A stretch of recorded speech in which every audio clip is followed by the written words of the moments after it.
Assalamu alaikum dear student and Bismillahirrahmanirrahim. Welcome to our next lecture. आज के lecture में हम एक और प्रॉब्लम को देखेंगे that is called Strassen's method for matrix multiplication, और ये एक एप्लीकेशन है डिवाइड एंड कंकर की कि किस तरह से हम डिवाइड एंड कंकर स्ट्रेटेजी यूज़ करते हुए इस प्रॉब्लम को सॉल्व कर सकते हैं। इस लेक्चर को स्टार्ट करने से पहले ये ज़रूरी है कि आप इसके जो प्रीवियस लेक्चर है उसको देखें ताकि आपको पता हो कि प्रीवियस लेक्चर में हम मैट्रिक्स मल्टीप्लिकेशन कैसे परफॉर्म कर रहे थे using loops and using recursion method. पिछले लेक्चर के कुछ कंसेप्ट्स यहाँ पे इस्तेमाल होने हैं, लिहाजा आप उसको एक दफ़ा रिव्यू कर लें।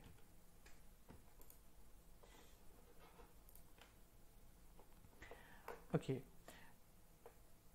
first of all we look at the time complexity of the algorithm that we have seen in the previous lecture। ये हमारे पास algorithm था previous lecture का और इसकी हमने time complexity वर्कआउट की थी। ठीक, इसमें आप देखें कि हमारे पास टोटल 8 कॉल्स हैं जो कि रिकर्जन के थ्रू परफॉर्म हो रही हैं, 8 रिकर्सिव कॉल्स मौजूद हैं और इसकी वजह से इसकी टाइम कम्प्लेक्सिटी हमारे पास आ रही थी that was theta n cube, right? We were getting the time complexity of our this algorithm like this। हम आज का जो हमारा मेथड है जिसको हम पढ़ेंगे वो इसको इंप्रूव करने की कोशिश कर रहा है। स्ट्रेसन एल्गोरिथम क्या है? Strassen algorithm method is little improvement over our recursive method. Instead of 8 recursive calls of multiplications this method uses 7 recursive calls. तो एक रिकर्सिव कॉल बच जाती है जिससे थोड़ी सी इंप्रूवमेंट हमारे पास आ जाती है।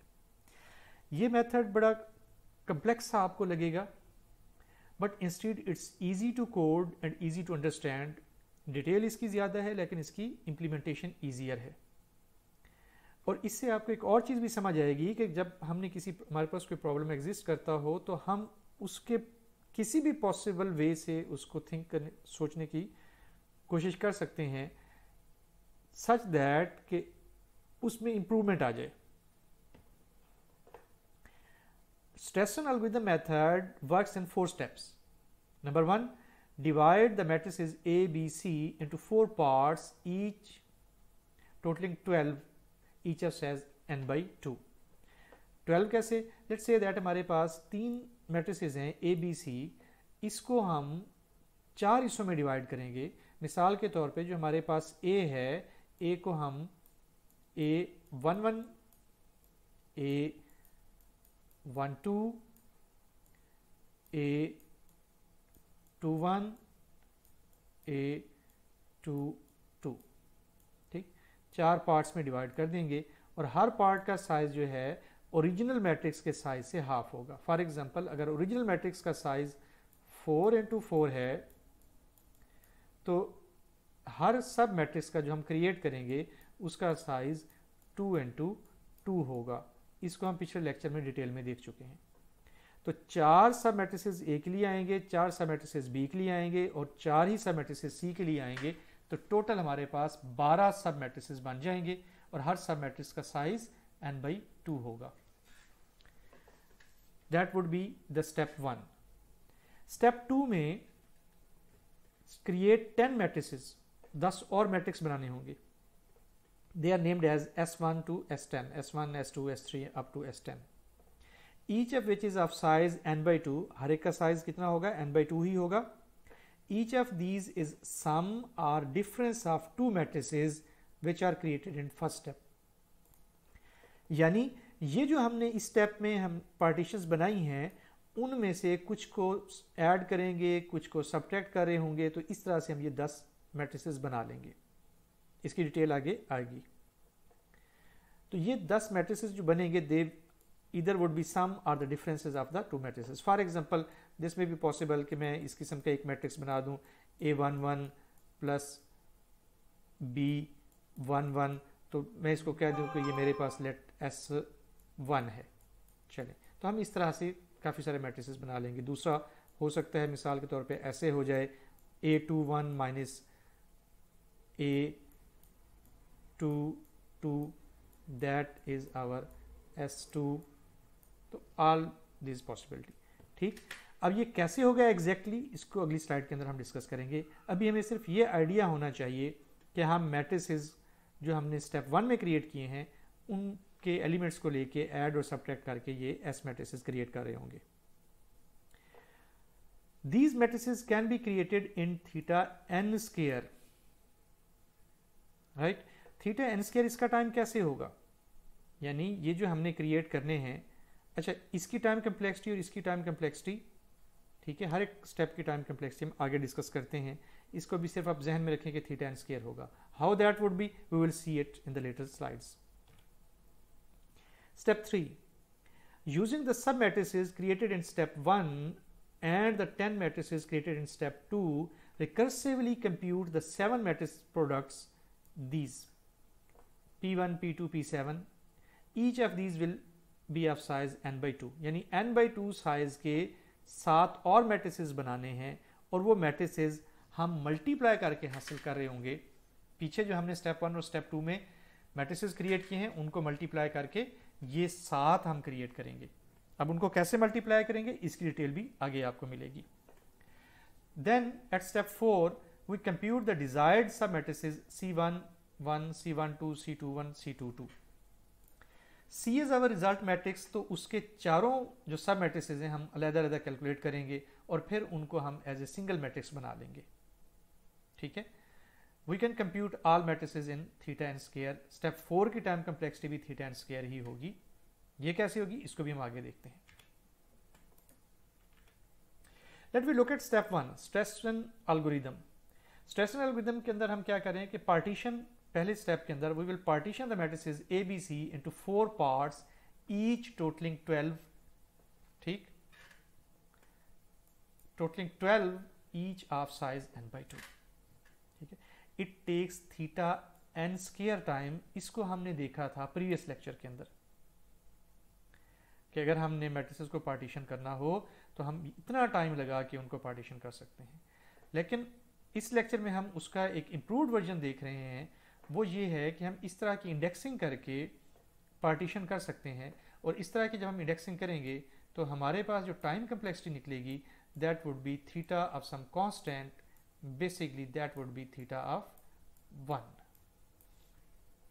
तो टाइम काफ़ी इंप्रूव हो जाएगा इस किस्म की इंडेक्सिंग करके पार्टीशन करने में। This method takes constant time theta 1 instead of theta n square. ठीक है, और यहाँ पे आपको वो पिछली लेक्चर का एक फिगर नज़र आ रही है कि हमारे पास अगर एक बड़ा मैट्रिक्स है तो हम उसके सब मैट्रिक्सेस इस तरह से निकालेंगे। For example this would be your A11,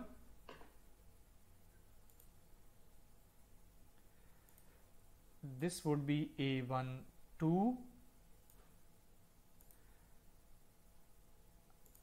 this would be A21,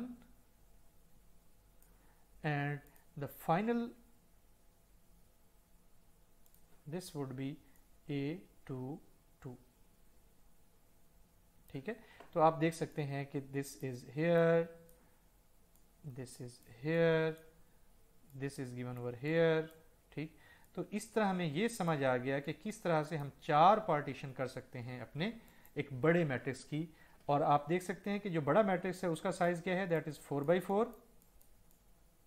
ठीक है, और हम जो छोटा मैट्रिसेस बनाएंगे तो उनका साइज जो है हर एक का साइज 2 by 2 है, या हर एक का साइज जो है वो n by 2 है, जो हम प्रीवियसली कहते आ रहे हैं।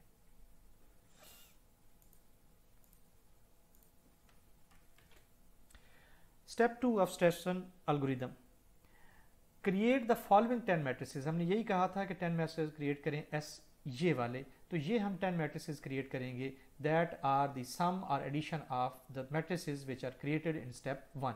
सो S1 would be created this way, B12 minus B22, S2 would be equal to A11 plus A12 and so on. ये फिक्स्ड हैं और इनको ऐसे ही आपने क्रिएट करना है। This step takes theta n square time. कैसे? To add 2 matrices we can write the following algorithm this। ठीक है, कि 2 मैट्रिसेस को ऐड करना है तो इनके एलिमेंट्स को बारी बारी बारी लें और इनको ऐड करके आप C में डालते जाएं। तो चूंकि यहाँ डबल लूप लग रहा है सो इट विल n इसकी वजह से और फिर n इसकी वजह से n multiply n, So it would be theta n square time complexity of this step. तो हमें समझ आ गया कि स्टेप 2 की टाइम कम्प्लेक्सिटी क्या है। अब हम आते हैं स्टेप 3 के ऊपर। We recursively multiply n/2 into n/2 size matrices. हमने जो प्रीवियस स्टेप में मैट्रिसेस क्रिएट किए हैं उनके साइज हाफ थे of the original matrix, 7 times to compute the other n/2 into n/2 matrices, each of which is the sum or difference of products of A and B sub matrices. कैसे? देखें, ये matrices जो हैं ये हमने step 2 में create किए हैं, और स्टेप 3 में हम क्या कर रहे हैं कि ये जो S हमने क्रिएट किया है, मिसाल के तौर पे प्रोडक्ट 1 हम कैसे निकाल रहे हैं, A11 को हम मल्टीप्लाई कर रहे हैं S1 से, ठीक। यानी प्रीवियसली जो सम या डिफरेंस हमारे पास आया था उसके साथ हमने A11 को मल्टीप्लाई कर दिया।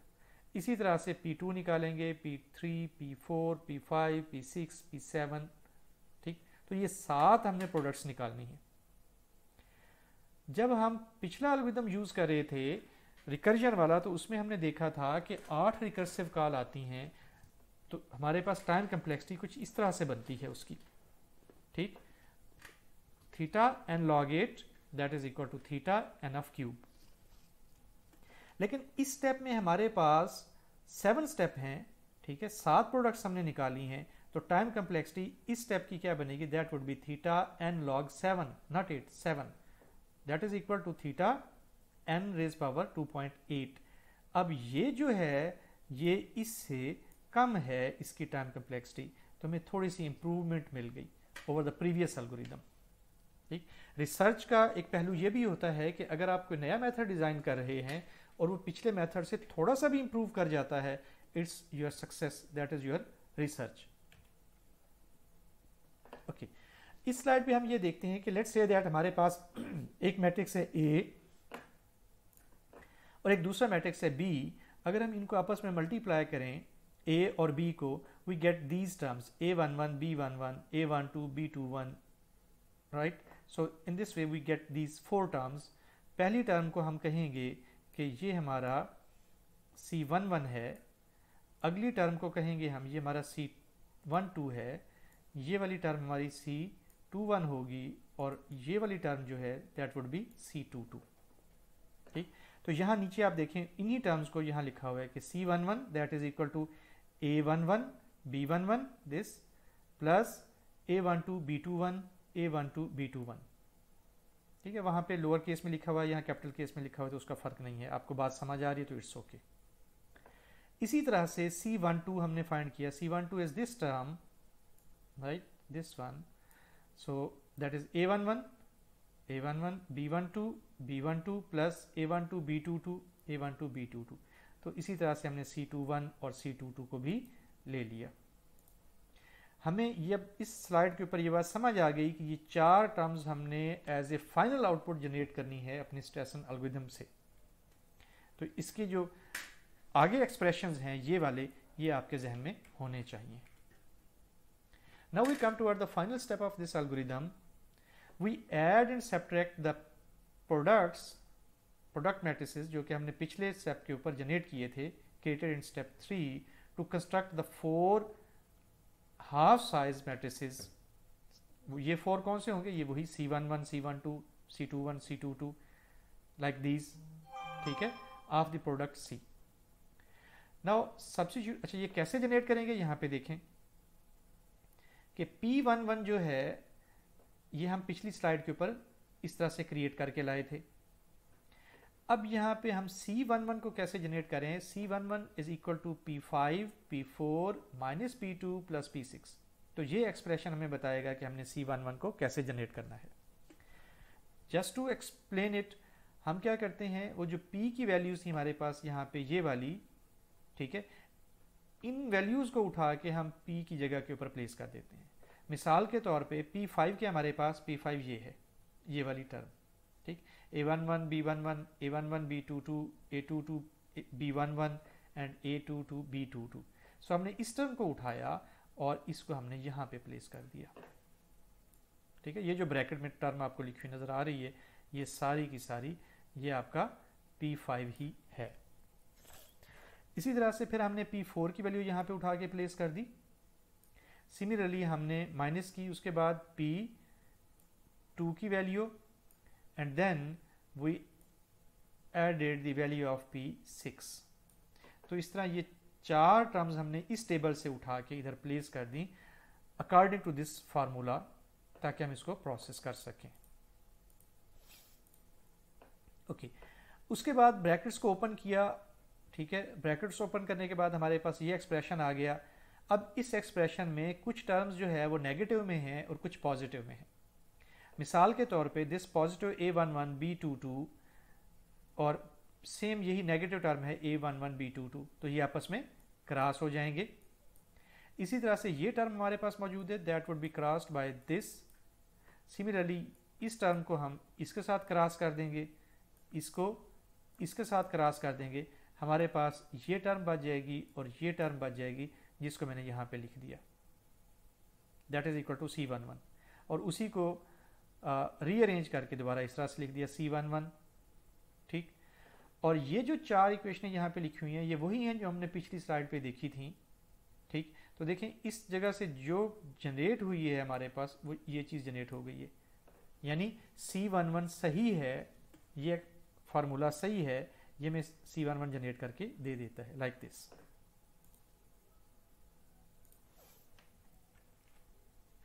इसी तरह से हम C12 का एक्सप्रेशन लिखेंगे, दैट इज P1 P2, और इसमें C12 की हमने यहाँ से P1 की वैल्यू उठाई, ये वाली, इसको उठा के हमने यहाँ प्लेस किया, और P2 की वैल्यू को इसको उठाया और इसको यहाँ प्लेस किया, इनको आपस में ऐड किया।